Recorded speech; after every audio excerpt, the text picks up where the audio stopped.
Pemirsa, musim penghujan dengan intensitas tinggi belakangan ini seringkali melanda daerah Bali. Masyarakat harus mewaspadai munculnya berbagai penyakit terutama demam berdarah. Demikian diungkapkan akademisi Gede Putu Dharma Suyasa.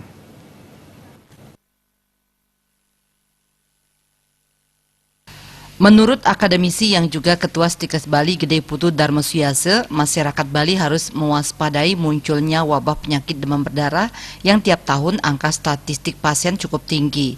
Untuk itulah masyarakat harus waspada dan melaksanakan 3M, yakni menguras, menutup, dan mengubur tempat-tempat yang berpotensi sebagai tempat berkembangnya nyamuk Aedes aegypti.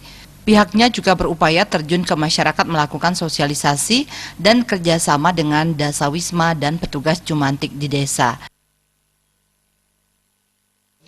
Terkait dengan demam berdarah ya, karena sekarang musim hujan biasanya sudah mulai ada gejala-gejala dan ada peningkatan prevalensi.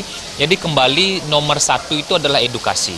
Sehingga kerjasama Stikes Bali nanti dengan Dasawisma, dengan para Jumantik untuk masuk kepada rumah-rumah dan kelompok-kelompok masyarakat untuk kembali mengingatkan masyarakat bahwa ini ada risiko terjadi, sehingga mari kita bersama-sama laksanakan istilahnya bagaimana prevensi untuk mengatasi DB.